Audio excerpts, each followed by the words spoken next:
one of the things that I've realized is that because they are in a mindset of ritual and ancient history and everything, in trying to locate exactly what it is they're working on, I have basically settled on the period from the Middle Kingdom to the New Kingdom in Egypt, and especially the story of Akhenaten, primarily because the characters that are being attracted to CIPI all seem to have a relationship to the characters that appear in the story surrounding Nefertiti, Akhenaten, the Queen Tai, and their children, and all of that stuff.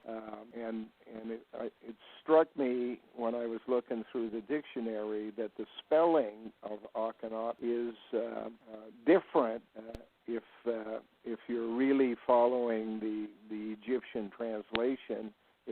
It starts with an I, I-K-A-N, I can, and that really blew my mind when I started looking at it. And it appears as if that is the point in time where they were transferring power from the male pharaoh to a female pharaoh who would not be a female. They didn't, of course, want a female running the show, but they had to make someone that looked feminine to be in the role of the pharaoh. And 100 years prior to Akhenaten, you have the story of Hatshepsut, and every pharaoh that takes over, and she was the first supposedly female pharaoh, every pharaoh has to take the Sphinx and design it to represent their reign. And her activity was to put a beard on the Sphinx, a squared beard representing her, which would suggest that you may have a feminine-looking face, but with a beard relates to the male. Then you have Queen Tai, who ruled as a regent between the time of Amenhotep III and Akhenaten, whose name was Amenhotep IV. She was in there in the middle, and the mother supposedly of Akhenaten, waiting for his arrival from Syria, where he had been banished from birth.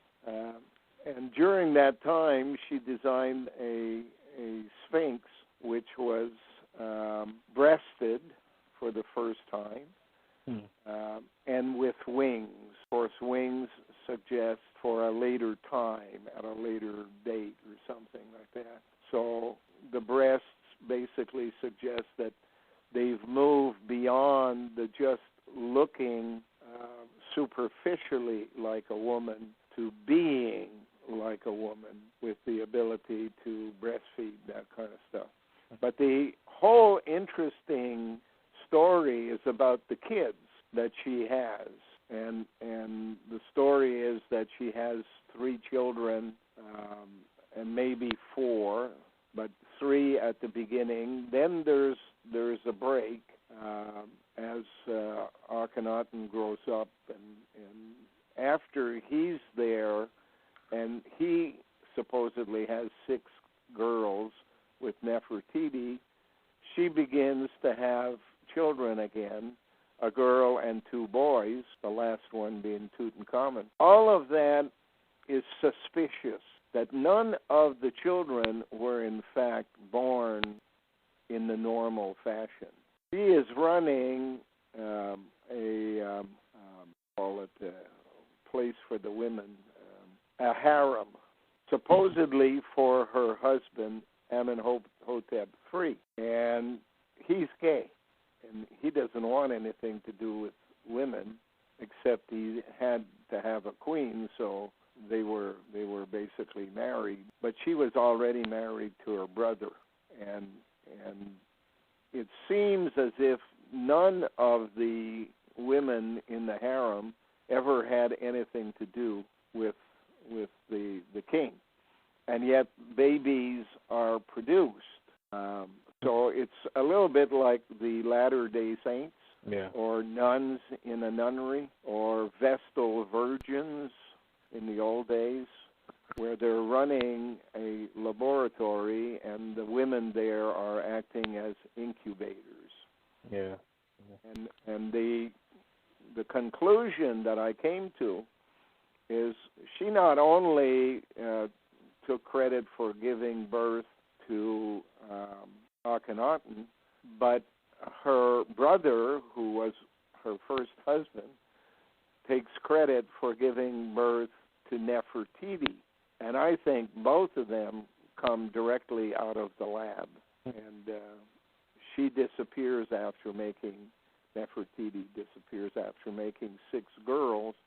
And that's when the queen comes back and takes over the baby-making process, gives birth supposedly to one girl, Akhenaten, whose name is copied off of Akhenaten's second girl, who was Mekhenaten. Mekhenaten, I suggest, becomes Bekhenaten because she dies young. They would use her DNA to make this second one and change it from M to B. The big change going on in Canada's banking system over the last 5 or 10 years has been the change of the name from Bank of Montreal to M Bank, and M to B linked in there as well. So it's a really interesting puzzle, that whole Akhenaten, Akhenaten situation that deserves a lot more research. I say research because the searches have already been done.